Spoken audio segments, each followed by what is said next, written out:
Good morning and welcome back to Your Financial Independence, where we're always trying to grow your financial independence. So today I got another good video about Palantir. First, I want to go off kind of like somewhat of the valuation of the stock, what you're kind of paying for the company itself. And then we got some massive news that just got released. This is a huge contract. We're talking $111 million. So without further ado, before we get into this, make sure you subscribe, like, and comment for daily stock market news. Market isn't even open today, but we're posting a video because I got some news right before went out, hung out with my friends and all. I had to put it on the channel before the stock market opened. So let's get into this great news. Before we get into this great news though, I kind of want to go over, what you're paying for this company itself, because you are paying a premium for this long-term growth that I believe is in store for this company in the future. So today we have a market cap of about $43 billion. So you also have a forward PE of 175. Basically you get the forward PE from the price of the share divided by the actual earnings for the next coming year for the company. To put that into somewhat of a perspective, for Shopify, you're going to be paying about $330, so you're paying even more of a premium.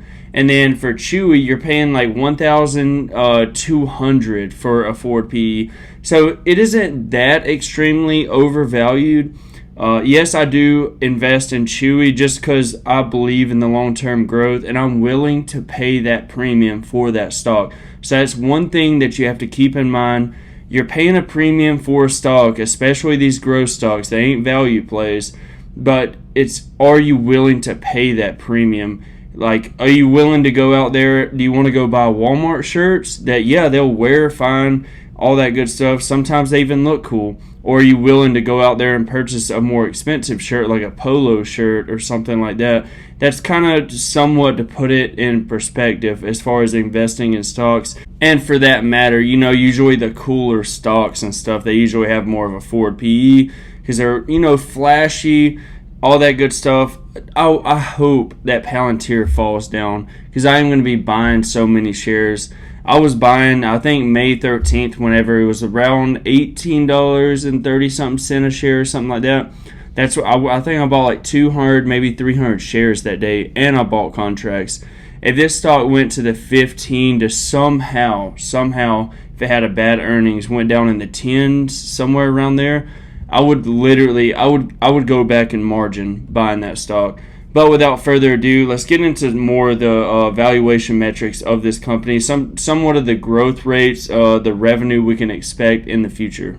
So I do want to point out that their balance sheet is not perfect, but at the same time, for the amount of growth that they got going in the future, how much they're spending on research and development, also known as R&D, they have a pretty decent balance sheet. So for total assets, they're coming in at about $2.7 billion with current liabilities at about $600 million. So they got a lot of debt that or a lot of bills basically that they're gonna be having to pay within the next 12 months. That's what current liabilities are, is within basically within a year out. So they got a lot of bills to pay in the future, but they have plenty of cash on hand for that. So for some of the estimates, they're estimating at about 3-cent EPS this coming up quarter. I feel like they're going to do better than that because you're starting to see some of these the insider selling go down. That happens with every company.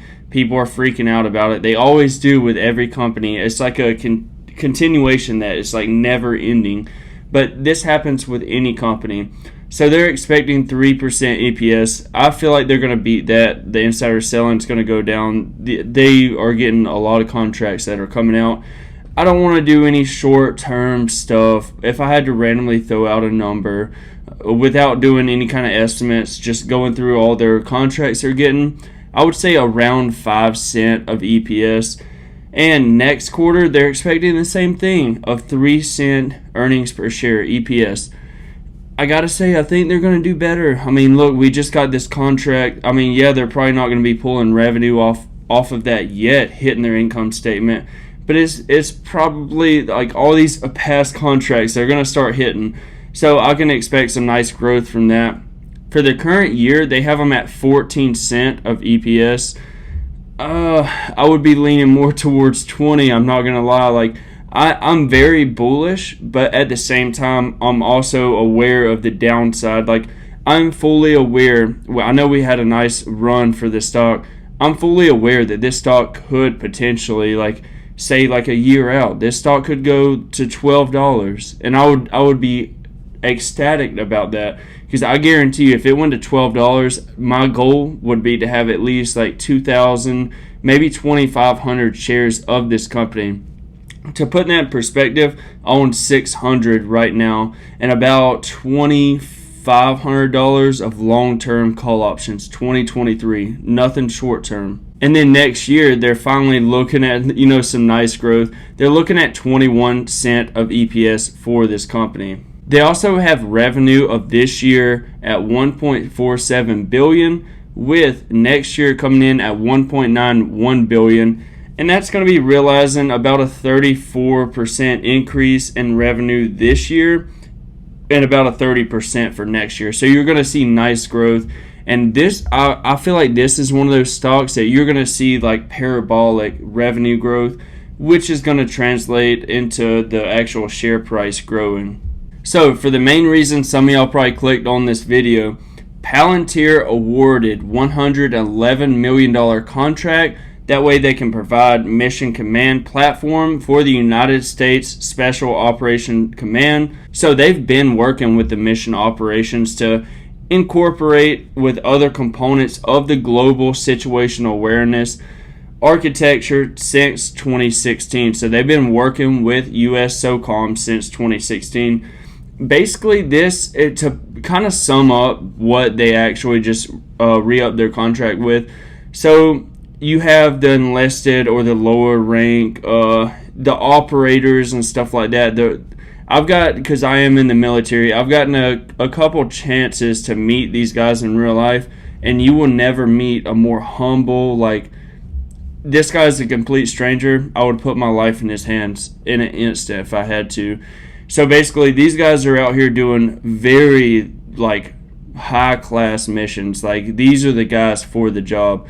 And yeah, you have maybe one or two officers in there leading whatever kind of operation they're doing.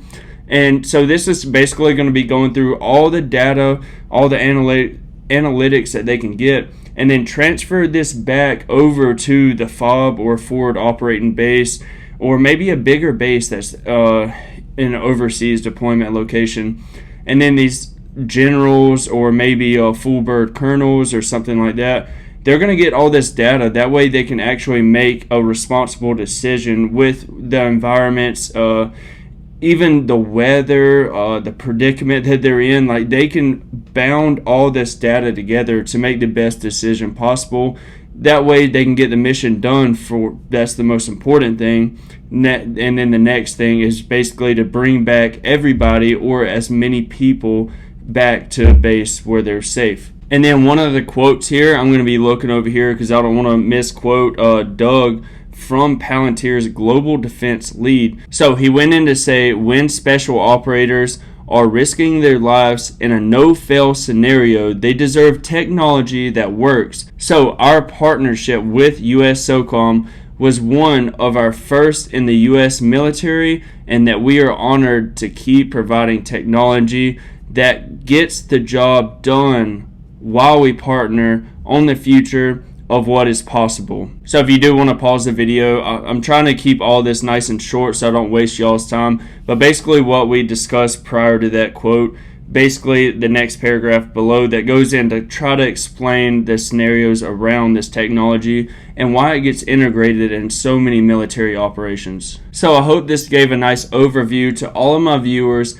kind of gave a perspective of, like, yes, you are paying a high valuation for this company, but like Peter Lynch says, know what you own and know why you own it. That's what I always go back to this company. Yes, I do realize that I'm paying a premium for this company, but in my perspective, the long term, the next decade, 2 decades out, we are getting a value play here for a high growth company like Palantir. And I hope this went over some of the nice news that we saw. I want to say the close, or maybe it was on Thursday. It was either on Thursday or the close on Friday of the market when they released the $111 million contract that they got with US SOCOM.